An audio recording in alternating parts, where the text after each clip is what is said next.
আমরা এই মুহূর্তে খবর পেলাম সাতকের কামরেঙ্গি সরমোল্লা ইউনিয়নের কামরেঙ্গি এবং মনীষার গ্রামের মধ্যে ব্যাপক সংঘর্ষ ঘটনা ঘটেছে 8:30টার দিকে। মসজিদের জায়গা সংক্রান্ত বিষয়কে কেন্দ্র করে কিন্তু এই সংঘর্ষের ঘটনা ঘটেছে এমন খবর আমরা পেয়েছি এবং ইতিমধ্যে এখানে আসার পরে আমরা প্রায় শতাধিক আহত লোক দেখতে পেয়েছি। মেডিকেলে কিন্তু অনেক রোগীরা রয়েছেন, প্রাথমিক চিকিৎসা হচ্ছে এবং কয়েকটি মাইক্রোবাস যুগে কিন্তু সিলেট এমএজি ওসমানী মেডিকেল কলেজে গুরুতর আহতদেরকে পাঠানো হয়েছে। এখানে আমাদের এই এলাকায় সংবাদকর্মী রয়েছেন একজন তাজুদুল ইসলাম, সেও গুরুতর আহত। সে এই আহত অবস্থায় যতটুকু জানিয়েছে যে তাদের বাড়িঘরে হামলা করেছে এক পক্ষ, যার জন্য তারা কিন্তু এই বিষয়টি প্রতিহত করতে গিয়ে কিন্তু তারা গুরুতর আহত হয়েছেন। এখানে শুধুমাত্র এক পক্ষের লোকজনকে আমরা ইতিমধ্যে দেখতে পেয়েছি, তারা প্রায় 50-60 জন ধরে আসছেন এখানে। পুলিশ রয়েছে, তাছাড়া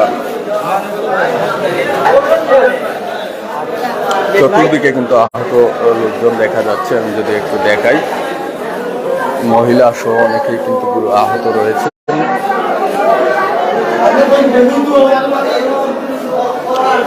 পুলিশ রয়েছে এখানে, পরিস্থিতি নিয়ন্ত্রণ করার চেষ্টা তারা করেছেন। তবে যে টাইমে এই সংঘর্ষের ঘটনা ঘটেছে তারা ঠিক আগ মুহূর্ত এবং পরিস্থিতিতে কিন্তু আসলে কারো কোনো কিছু করার ছিল না। আমি যদি একটু দেখাই যে অনেক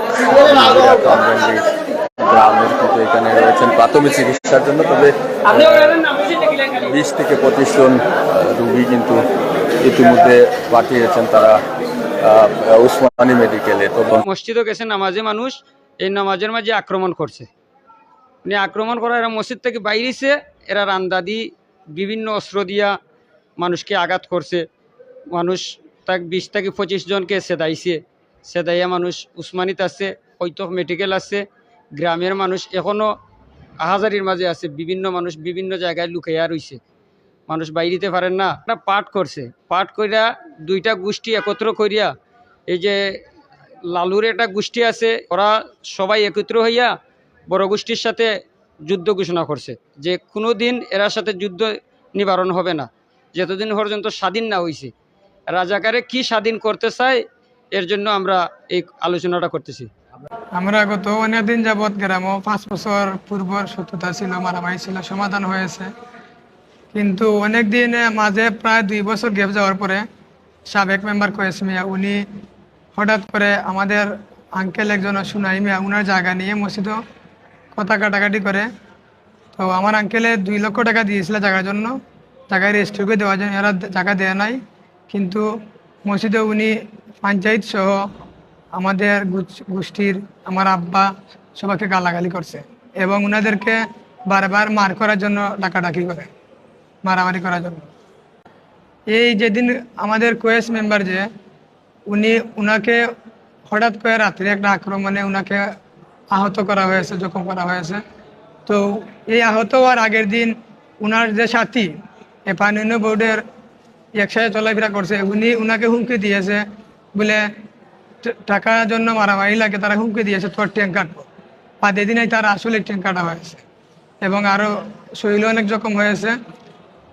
এই বিষয়ে উল্লেখ করে এবং কয়েছে জোরপূর্বক আমাদেরকে কেস দিয়েছে, আমাদের গোষ্ঠীর সবাইকে কেস দিছে। কেস দেওয়ার পরে আমরা অনেক দ্বন্দ্ব থাকি। আর আমি আসলে এই পেশাগত সাংবাদিকতা করি আমি। আর আজকেই যে ঘটনা হয়েছে, আজকে ঘটনাটি হচ্ছে আমি নামাজ থেকে বাইর হওয়ার পরে আমার বাবা এবং প্লাস আত্মীয় স্বজন সবাই মসজিদ থেকে বাইর হয়েছি। বাইর হয়েও দেখি ওনারা ফাজ নিয়ে মসজিদের মেন গেইটে দাঁড়িয়ে আমাদেরকে ছুরি দিয়ে আক্রমণ শুরু করছে এবং কুচা দিয়ে, পাথর দিয়ে, বিভিন্ন ধারালো অস্ত্র দিয়ে আমাদের আঘাত শুরু করছে। তো আমরা সবাই আহত হয়ে গেছি। আমরা প্রায় মেডিকেল আছি 7 জন, প্লাস আরও হাতে নাগন আরও অনেকজন আছে। এই হামলাটা হয়েছে কামরাঙ্গি জামিয়া মসজিদের পশ্চিম প্রান্তের মেন গেইটে। ঠিকানা যে চরমহল্লা ইউনিয়ন কামরাঙ্গি গ্রামে জামে মসজিদের পশ্চিম প্রান্তের মেন গেইটে আমাদেরকে হামলা করছে। আমরা অজানা অবস্থায় ওনারা আমাদের যে অনেক নির্যাতন করছে। প্রায় ওনারা 50 প্লাস 40 এভাবে। ধারালু অস্ত্র যেমন ছুরি ছিল, সুলফি ছিল, রান্দা ছিল, এরপরে আরো অনেকগুলো বিভিন্ন অস্ত্র ছিল। আসলে আমি এগুলো গ্রামে কোনো মারামারিত নয়, আমি আমার পেশা নিয়ে ব্যস্ত, সাংবাদিকতা নিয়ে। আমাকে ওনারা নির্যাতন করছে।